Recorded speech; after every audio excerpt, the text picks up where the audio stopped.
మిర్యాలగూడ ప్రణయ్ హత్య కేసులో మొత్తం కూడా కోర్టు తీర్పు వచ్చిన క్రమంలో కూడా మొత్తం కూడా పీపీ దీనికి సంబంధించిన మొత్తం పీపీ మొత్తం కూడా దీన్ని ఫాలోఅప్ చేసిన పరిస్థితి ఉంది. ప్రస్తుతం మన పీపీ నరసింహ గారు ప్రస్తుతం మనకు అందుబాటులో ఉన్నారు. సార్, మొత్తం కూడా ఈరోజు తీర్పు వచ్చిన పరిస్థితి ఉంది. ఒకరికి మరణశిక్ష, మిగతా వారికి కూడా పడిన పరిస్థితి ఎట్లా చూడొచ్చు సార్? ఈ తీర్పును యావత్తు భారతదేశం స్వాగతించాల్సినటువంటి తీర్పుగా చెప్పుకోవచ్చు. ఈ తీర్పు సమాజం పట్ల ఖచ్చితంగా మార్పుకు దోహదం చేస్తుందని చెప్పుకోవచ్చు.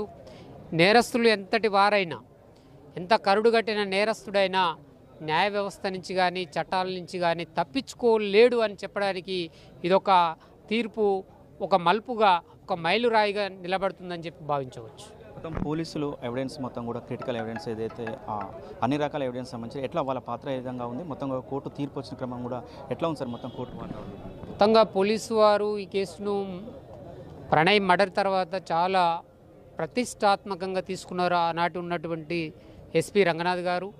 ఆ తర్వాత వారు డిఎస్పీగా పి శ్రీనివాస్ గారిని నియమించడం ఎస్సీ/ఎస్టీ పిఓ యాక్ట్ ప్రకారం.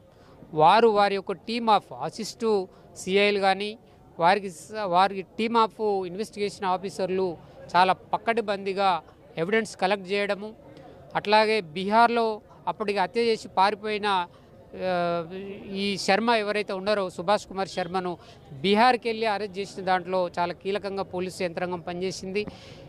ఈ కేసులో ప్రతి ఎవిడెన్స్ను, ప్రతి మూమెంట్ను, అది ఓరల్, డాక్యుమెంట్, టెక్నికల్, సైంటిఫిక్, ఇన్ని రకాలుగా ఈ ఎవిడెన్స్లో మనం చూడవచ్చు సాక్ష్యాలను. కాబట్టి ఈ రకమైనటువంటి ఎవిడెన్స్ను ప్రాసిక్యూషన్ ప్రొడ్యూస్ చేసింది కోర్టులో. కోర్టు వారు నమ్మే విధంగా credible information, credible evidence lead చేయడం వల్లనే ఈ నేరము సక్సెస్ఫుల్గా ప్రాసిక్యూషన్ ఎస్టాబ్లిష్ చేసింది. అన్ని సెక్షన్ల కింద కోర్టు వారు ఏ సెక్షన్ల కింద సెక్షన్లు ఫ్రేమ్ చేశాదో, అది హత్యానేరం కింద, అట్లాగే కాన్స్పిరసీ కింద, అట్లాగే ఎస్సీ/ఎస్టీ పిఓ యాక్ట్ కింద ఎన్ని సెక్షన్ల కింద ఛార్జెస్ ఫ్రేమ్ చేశారో అన్ని సెక్షన్లను ప్రాసిక్యూషను సక్సెస్ఫుల్గా ఎస్టాబ్లిష్ చేసింది. Behind of all the reasonable doubt, అన్ని డౌట్లను క్లియర్ చేస్తూ ఈ నేరస్తులు నేరం చేసిరని చెప్పడానికి అన్ని రకాల కళ్ళకు కద్దినట్టు సాక్ష్యాలను ప్రూవ్ చేయడం జరిగింది. కాబట్టి ఇవాళ ఎవరైతే పాశవికంగా హత్య చేశాడో సుభాష్ కుమార్ శర్మ, పట్టపగలు జ్యోతి హాస్పిటల్ ముందల ప్రణయ్ కుమార్ను ఆ పాశవికంగా నరికి చంపినందుకే ఇవాళ కోర్టు వారికి మరణశిక్షను విధించడం జరిగింది.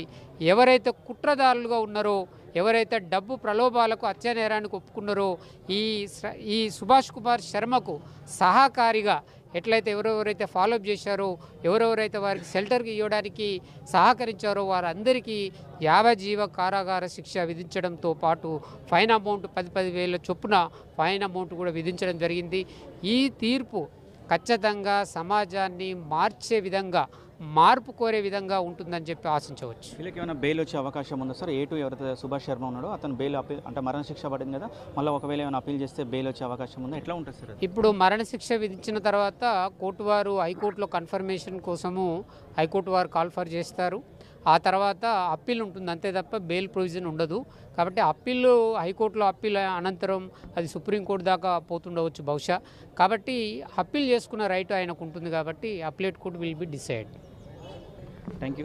మొత్తం కూడా స్పెషల్గా ఉన్న పీపీ గారు ఒకటే చెప్తున్న పరిస్థితి కనపడితే మొత్తం కూడా ఈ కేసును మొత్తం కూడా ఏదైతే సంచలనం సృష్టించిన అమృత ప్రణయ్ కేసుకు సంబంధించి కూడా ఎంతో ఎవిడెన్స్ సంపాదించడంలో పోలీసుల పాత్ర కీలకమైనది ఉంది. అదేవిధంగా అన్ని విధాలు కూడా ఎక్కడ ఇబ్బంది లేకుండా కూడా అంతా పకడ్బందీగా కూడా విచారణ జరిపి కూడా ఈరోజు వీళ్ళకు ఎవరికైతే ఉన్నారో వాళ్ళకు కూడా శిక్ష విధించడం కూడా చాలా శుభపరిణామాన్ని కూడా పీపీ గారు చెప్తున్న పరిస్థితి కనపడుతుంది.